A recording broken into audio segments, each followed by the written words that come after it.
the Dashboard Effect Podcast. I'm Rick Thompson. I'm Caleb Oakes. How's it going, Caleb? Not bad. All right, so today we wanted to talk about how to make the case for doing BI at a company. And this can seem obvious to someone who sort of has the vision already, but sometimes it can be hard to free up the budget to do it or free up the time of the people that are going to be involved. So we've been talking a little bit about how to approach this in a way that's comfortable for everybody so that you can sort of get on that road. Yeah, I mean, we see it a lot with our prospective clients and, people we just talk to, is that they think BI is a good thing to do. They want to do it. They want to have some good, cool reports. They've maybe saw it at someone else's company. They maybe used it before, but then they're having a hard time justifying what it's going to take to do it where they're at now. Right. I mean, intuitively, for all of us, well, especially if you have the data gene, as we call it, if you're driven by data and like getting into the numbers and analyzing things, it can seem obvious. Like, of course I need to do a bunch of BI. I'll make things better. But that's not the case for everybody. And there are competing priorities and strategic priorities. So if you're looking to get momentum with BI in your department or your company, I think one of the most important things to do is really look at it from an ROI standpoint. And do that to keep yourself honest, too, so that you're really thinking about what will it mean for us in terms of business success if our BI initiative is successful. Yeah, right. And it's just satisfying, too, to be able to look back and say, we set out to do this. We built some cool reports. And now, look, the data shows that we did it. Yeah, right? Yeah. I think, one of the most important things to do when you start is to keep your focus narrow. It can be tempting to want to sort of do everything, eat the whole elephant at once and go out and get all your data sources together and get it into a sort of unified data model so that you can do reporting. We think that's a mistake, actually, for a starting point. Eventually, you'll get there, but the way to start is be narrow. Find an area where you can connect the impact of the decisions you'll be able to make and the behaviors you'll be able to drive directly or very close to directly to cash, to impact on the company, to profit. Yeah, right. I mean, that some are a lot easier to make that case than others, right? Some are you have to kind of go through the trenches and follow the money back to where it's actually going to impact your bottom line. And sometimes value, which maybe we get into at a later episode, sometimes value to people is just having peace of mind. Yeah. But if you're trying to convince other people, just peace of mind is probably not going to do it, right? Yeah. You want to have something that's tangible. And, if you can find something that's easy to tie back to, finances, makes a lot of sense. So we were talking about manufacturing customers. We were talking about one in particular that we had here at Blue Margin and thinking about this specifically. And there was a metric that we went after, a report that we went after right at the start of working with this company.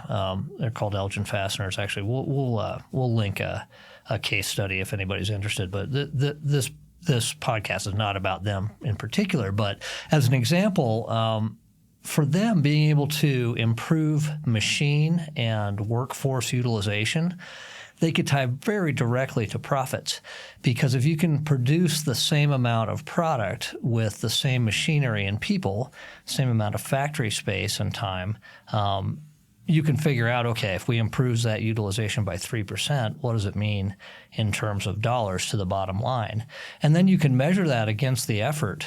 Let's say you're going to spend a 6-week or 8-week effort internally, or let's say you're bringing in a partner and you're going to spend, X tens of thousands to get that done. It's very easy then to weigh that and say, okay, this is something we should go after. And that makes it much easier to get buy-in with fellow executives and other people in the company. Right. That's exactly right. Another one that comes to mind is every company has its AR. Yeah. If you can collect your AR better, that's just like directly into your account, right? Get your DSO number down. Yeah. Exactly. So some easy ones, right? Yeah. I think another one along those lines is backlog. So business that you've sold that you're waiting to deliver, if you can get that number down by improving throughput, utilization, that type of thing, that can very directly impact how much more you can sell and so on. Right.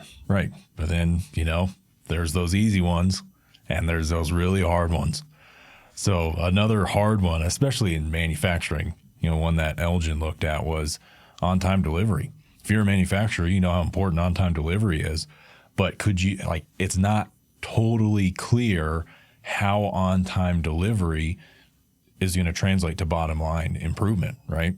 So you've got to jump through some hoops in order to get there. Right. So you can't necessarily easily say, okay, if we improve on-time delivery by 3%, that it's going to mean X dollars to the bottom line.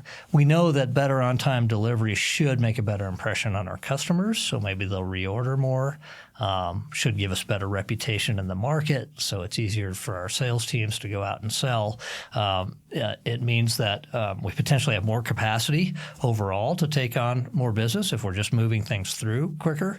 Yeah. And then there's sort of an obvious metric of time from order to cash that has an impact on how much cash you need to operate the business. So it may be a little more difficult to say, all right, X percent is going to get us X, Y dollars. Mm-hmm. But you can know intuitively that probably it's going to improve. And in fact, you may have such a problem that you don't even need to spend too much time getting down to the exact dollars. You just know that we have to fix this. We have customers complaining or something like that. Right. Right, exactly. It may not be necessarily you're going to make an improvement, but maybe you're going to save some customers from leaving. Right. That can also mean ROI, but it's still much more of an exercise than we're just going to collect more money quicker. Yeah. So if it's obvious there's a problem and that just has to be fixed, great, that can be a good place to start. But if this is just one of those things, the operation's going pretty well, you're thinking this might be something that would be good to improve, that may not be the best place to start if you've got a more direct impact on bottom line that you can go after first. Right, exactly. All right, well, to wrap up, I would say our advice would be keep it narrow, keep it focused, think about ROI, really resist the temptation to sort of have a shopping list and instead prioritize. You'll start to get momentum with your company and with the rest of your colleagues when you can start to show results. And it's easier to do that when it's narrow than when you've got a bunch of stuff that you're waiting for to come to fruition. Yeah. Spend the time on defining that ROI. It sounds so elementary, but build a business case for it, Yeah.